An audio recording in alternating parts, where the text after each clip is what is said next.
कबीर साहब का एक दोहा है, हम्म।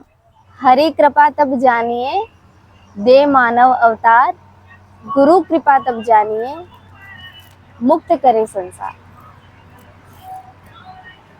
उसका अर्थ समझाइए क्या है?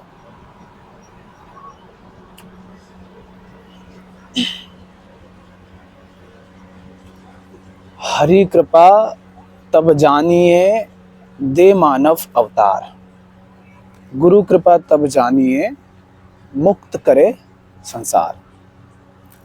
बहुत बहुत बढ़िया है, ध्यान से समझोगे ना तो बहुत काम आएगा। हरि कृपा तब जानिए दे मानव अवतार। हरि से जो शब्द है अभी हरि, उससे इशारा किया जा रहा है उस आखिरी सत्ता की तरफ। परमात्मा का हो, आत्मा का हो, है ना, जो भी उसको नाम दो, सत्य कि उसकी कृपा तो तब मान लेना कि हाँ उसने कृपा कर दी, उसकी कृपा हो गई मुझ पर, ये तब जान लेना जब तुम्हें मानव अवतार दे दिया हो। माने तुम्हें मनुष्य जन्म मिला, तो मनुष्य हो, जन्म हो गया तभी सवाल कर रहे हो। तो हरि ने तो अपनी कृपा कर दी आप पर, आपको मनुष्य जीवन दे दिया, माने जीवन दे दिया तुम्हें, तो आप पर तो हो गई कृपा, हरि की तो कृपा हो गई। अब बची गुरु की कृपा। हरि ने तो कर दी कृपा, जो करना था कि तुम्हें जन्म देना था दे दिया। हरि, चाहो तो प्रकृति को ही कह लो कि प्रकृति हरि है, कहने का मतलब बस इतना सा है कि जो तुम्हें नहीं, जिसके होने से तुम हो, माने ये जीवन है, ये तन मन बुद्धि है, तुम जिसे भी अपने आप को मैं कहते हो, जिसके होने से हो, समझ लो कि उसकी कृपा तो हो गई। और ये गुरु जो है ये बड़ी खास बात हो जाती है, क्योंकि हर किसी को हम गुरु बनाते ही रहते हैं। तो कबीर साहब कह रहे हैं गुरु कृपा तब जानिए मुक्त करे संसार। दो बातें, गुरु सिर्फ उसको जानना जो तुम्हें संसार से मुक्त कर दे।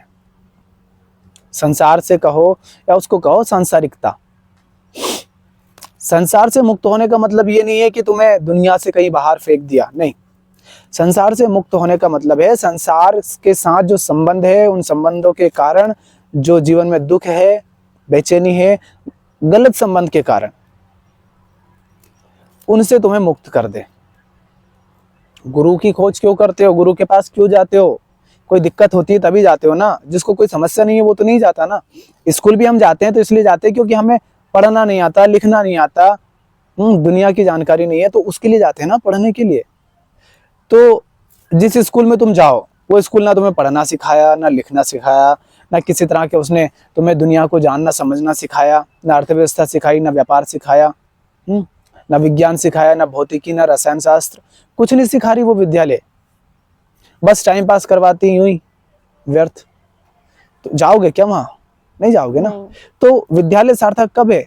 जब वो तुम्हें दुनिया में जो कुछ भी है उसके बारे में सही सही जानकारी दे और तुम्हें बताए कि किस तरह से इसके साथ संबंध रखना है। आपकी, और फिर उसी के साथ आंतरिक जगत है, तन मन बुद्धि विचार, इन सब पर भी ध्यान दे। आपके जीवन से संबंधित जो कुछ भी है उस पर जब ध्यान देता है विद्यालय, तो वो विद्यालय सार्थक है, अन्यथा उसका कोई अर्थ नहीं। तो गुरु वही है बस जो तुम्हें मुक्त होने में तुम्हारी सहायता करे।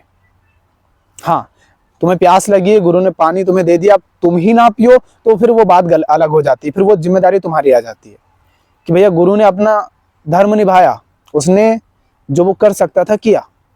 वो ऊपर बैठा है चेतना के तल पर, उसने हाथ बढ़ा दिया, तुम उसका हाथ ही नहीं पकड़ रहे हो और वो जबरदस्ती तुम्हारा हाथ पकड़ रहा है तो ताकि तुम्हें ऊपर उठा सके, तो तुम उसके हाथ में काट रहे हो।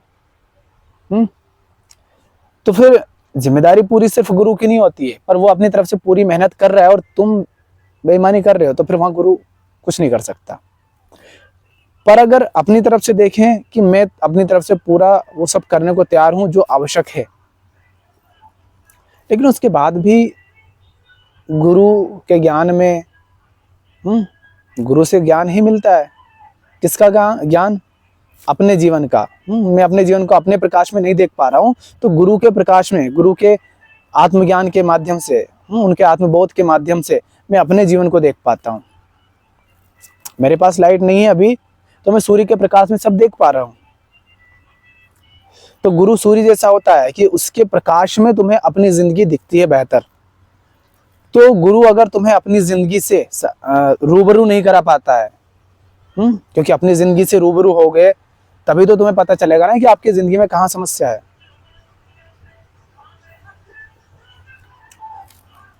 तो गुरु वही है असली, जो तुम्हें मुक्त करे, या कहो कि जो तुम्हारी सहायता करे मुक्त करने में,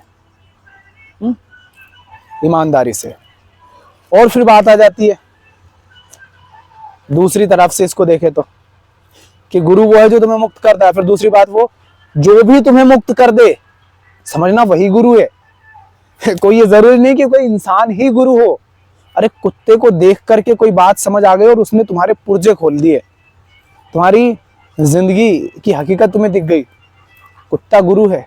वो है ना शायद गोरखनाथ कोई, हाँ, जिनके बहुत सारे गुरु थे। अब वो उन्होंने बोल दिया, लिख दिया, जो भी कहा उससे। नहीं तो हम जिससे भी सीखते हैं ना, हर वो व्यक्ति हमारा गुरु हो जाता है, हर वो चीज गुरु हो जाती है।